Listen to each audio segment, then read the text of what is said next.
I haven't bought Valve's Steam machine, partly because I wasn't convinced by the hardware, and partly because I don't have over $1,000 burning a hole in my pocket.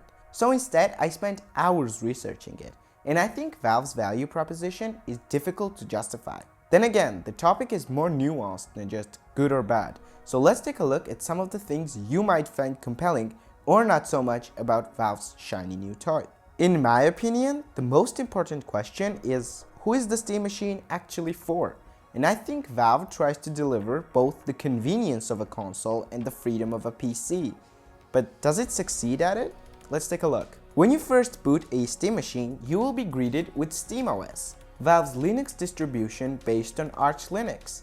But you almost never interact with it the way you would with a traditional Linux distro. SteamOS has two distinct modes, gaming and desktop mode. In gaming mode, it behaves a lot like Steam Big Picture mode.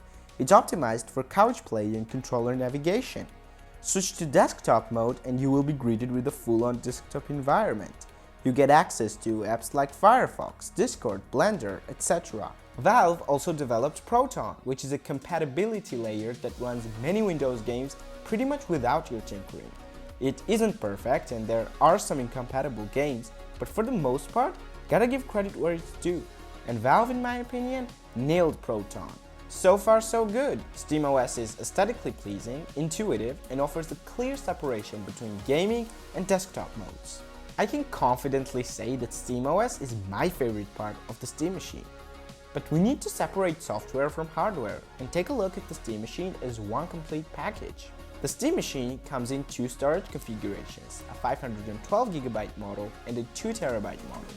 Its internal storage can be upgraded by replacing the existing M.2 SSD, and storage can also be expanded through its microSD card slot.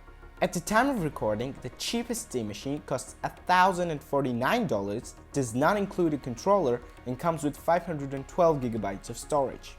The price of the Steam machine isn't just another talking point, it is arguably the most important thing about this device. At that price, it's up against premium consoles, including the PlayStation 5 Pro, which offers 2TB, that's 4 times more storage, and a controller, while still being cheaper in the United States at the time of recording. But a PS5 Pro isn't necessarily a computer in the same way that the Steam machine is, so that's the first major trade-off. Do you want the lower cost of a console that is basically locked down to Sony's ecosystem and isn't a general-purpose computer, or do you want a more costly option that gives you more freedom? But exactly what kind of hardware can you expect from a machine like that? At the time of recording, the launch Steam machine models ship with a single 16GB stick of RAM, meaning it runs in single channel mode out of the box. That's good for upgradeability, but it can hurt out of the box performance. And I doubt most people buying this machine will want to take it apart just to use its empty SO-DIMM slot to upgrade the RAM. Valve has also said that this is due to supply constraints and that future production runs could change. But at the time of recording, the launch models all ship with a single stick configuration. Inside, Valve opted for a semi-custom AMD Zen 4 processor with 6 cores and 12 threads. Honestly, I don't think this is where the Steam machine falls short. 6 Zen 4 cores are perfectly respectable for a console-style gaming PC. My problem begins when we move over to the graphics hardware. Valve paired that CPU with a semi-custom RDNA 3 GPU featuring 28 compute units and 8GB of GDDR6 VRAM. That's where I started raising my eyebrows. On a $600 machine, I'd probably call that perfectly reasonable, but on a $1,049 machine, my expectations are considerably higher. Up until this point, I can understand almost every compromise Valve had to make, especially during the shortage of RAM.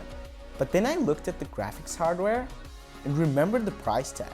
From what I saw across multiple independent reviewers, and again, I don't own the Steam machine, I'm just sharing what I found, some demanding modern AAA games required aggressive FSR settings. Frame generation, reduced settings, or some combination of the three to get close to a 4K 60fps experience. During my research, I couldn't find detailed game-by-game benchmark data published by Valve alongside those performance claims.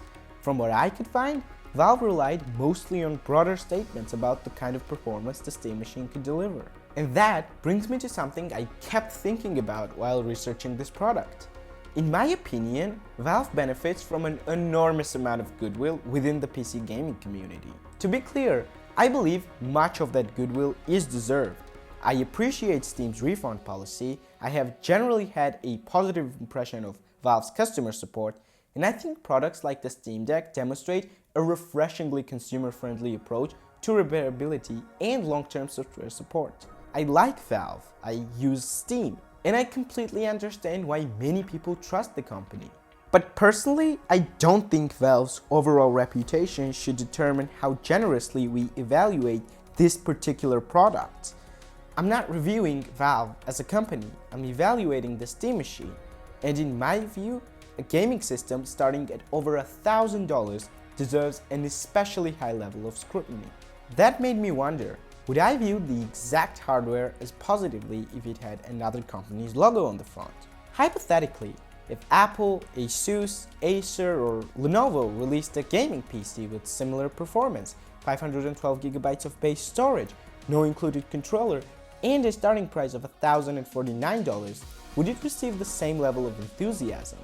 Would people mainly focus on its compact design and charming appearance, or would its price-to-performance ratio dominate the discussion? I obviously cannot answer that question for everyone. This is simply the question I found myself asking throughout my research. But in my opinion, if changing the logo on the front significantly changes how someone evaluates the product, then Valve's reputation may be influencing how generously they judge the hardware. I believe Valve has earned plenty of goodwill. I'm simply not convinced that the Steam machine has earned its price. So where does that leave the Steam machine? Personally, I don't think it's a bad product. In fact, I think it's built on some genuinely excellent ideas. SteamOS is fantastic. Proton is one of Valve's most impressive achievements, and I genuinely appreciate the company's commitment to repairability and upgradeability. My issue isn't what the Steam machine is, it's what it costs. If this machine launched at a significantly lower price, I would probably be recommending it without much hesitation. But at over $1,000, I find myself asking a different question. I think it makes the most sense for someone who wants a compact console-like PC that works out of the box and doesn't want to build a computer for themselves and is comfortable paying a premium for that convenience. That's a perfectly valid customer. I'm just not one of them. Ultimately, that's where I landed after researching the Steam machine. I think Valve built excellent software. I think they built perfectly capable hardware. I'm simply not convinced they built a $1,049 gaming PC.